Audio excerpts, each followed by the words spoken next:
unofficial. It's the burned-in clock that is showing the scoreboard at the same time as the overhead view.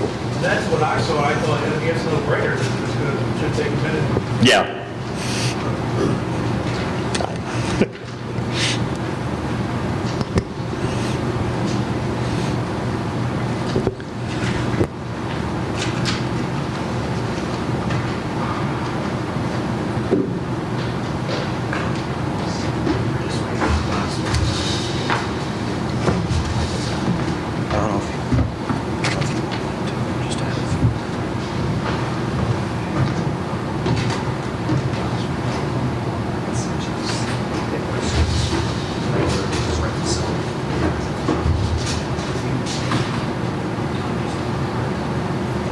Go see if you can find her, but yeah.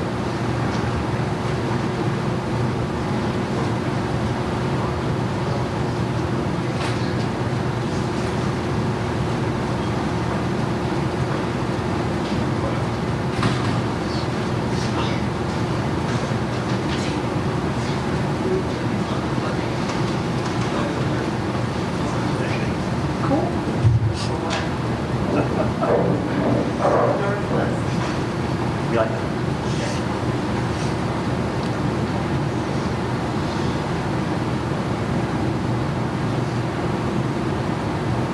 Twitter people's blowing up there.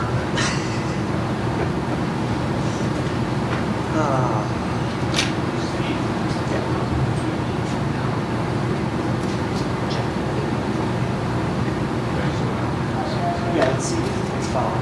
If Dan makes his way over, you can talk. So I grab him. Sure, you can check. They're on their way now. So. That's all. Okay.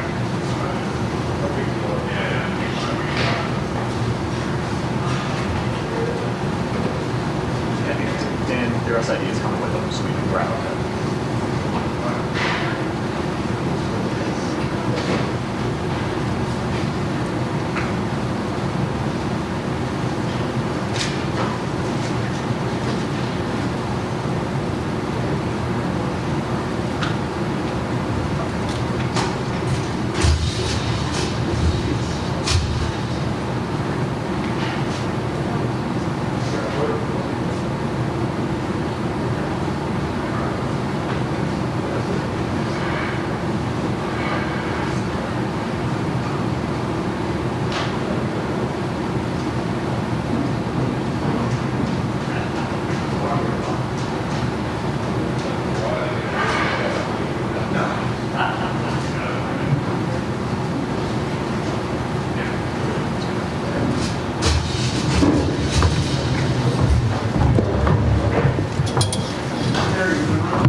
All right, so after an exciting game two, we have our first of two press conferences for our second game of the 2022 regional in Albany, New York. Notre Dame with the 2-1 overtime victory over North Dakota. Coach Jackson, if you had some time to collect your thoughts, you have an opening statement on how you thought the game went tonight. I just rather avoid the obvious and let the guys talk. All right, Ken, you go first. Okay, I'm going to ask the obvious. First of all, for you, Jeff, what did you think? I mean, did you get a chance to look at replay afterwards, and did they make the right call? And Landon, did you think there was time left on the clock? I just based it what's on the scoreboard, and they're telling me there's two different clocks.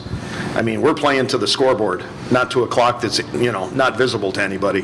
And when the green light went on, I assumed that meant there was still time in the clock. At least that's the way it is in the NHL. The green light's attached to the scoreboard or the clock. So the green light went on. To me, that means it's a goal. Yeah, obviously we were excited getting that goal, but obviously having it called back, we had to regroup. We thought it was in, but you got to bounce back and recollect yourself and I guess get another one. And that's what Graham did tonight. Yep. Just wondering what the message was in between the third period and overtime. I've been talking a lot to them over the last several weeks about never too high, never too low. This stuff happens in this tournament for some reason, but really proud of these guys for staying focused, because that's disheartening. And I reminded them to remember what happened to Mankato last week, because it's exactly what happened again today, and it's disappointing that it has to happen at this level, but, I'm just proud of the guys responding, because we still had 30 seconds to kill, and these two guys down at the end, they did a great job on the goal with no time on the clock, and then, to draw a penalty at the end of the penalty kill, it was huge, and that's been a factor for our penalty kill all season, is we got core guys like, Landon and Graham that, make plays when the other team turns it over.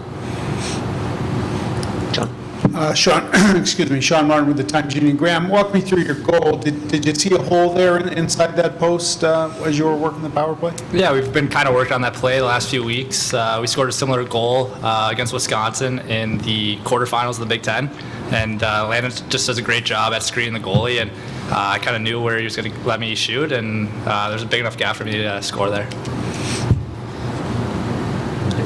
Yeah, Tom Miller at the Grand Forks Herald.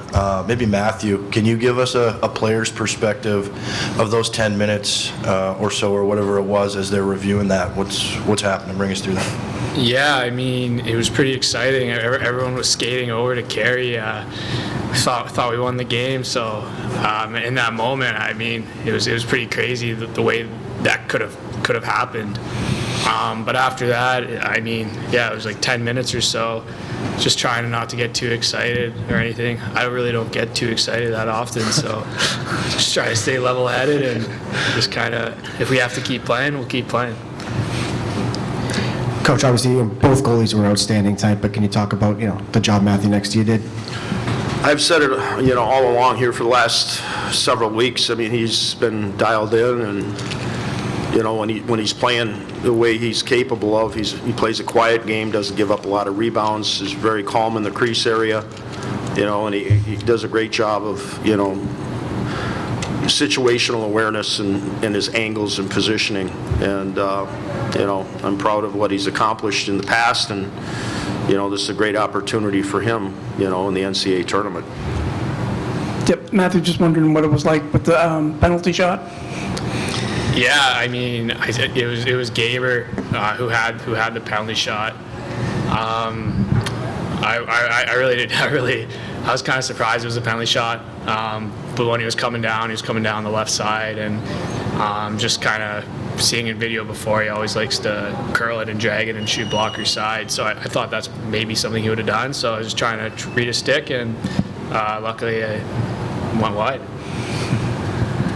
Jeff, and maybe if one of the other players can answer this, with the emotions of this game, with everything, with the controversy there at the end of the third period and winning in overtime, are you glad that the format's changed this year, where you have a day off and you can just relax a little bit, just practice and get ready for Minnesota State on Saturday? Yeah, I think that was an outstanding change.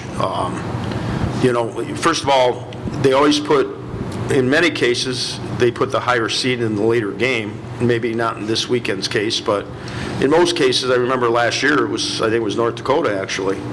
I know Minnesota had to play a late game, and they were higher seeds for television purposes, and then they have to turn around and play, a team that, had maybe 6 hours additional rest, 8 hours additional rest. So it's a very good rule change, to have a day off in between, especially if that second game goes into overtime, and, especially a prolonged overtime. And I remember it was North Dakota, I think, against Duluth last year that went several overtimes. I mean, that's too much to ask of kids, I mean, in such a big moment. It's good that there's a day off so you actually get, the best out of both teams. Yeah, absolutely. It's super nice to be able to recharge. If guys are banged up, give us a little more time to get ready for the next game, and have another day to be with each other as well. Play a little NHL, who knows what we're going to do at the hotel, but just have a good time with each other. Coach, just wondering, you seem to always recruit brothers. Is there a 2-for-1 deal? I'm only disappointed that Andy and Tara aren't having any more kids. There's one more yet to come, so. You just hired an assistant coach that has good genes.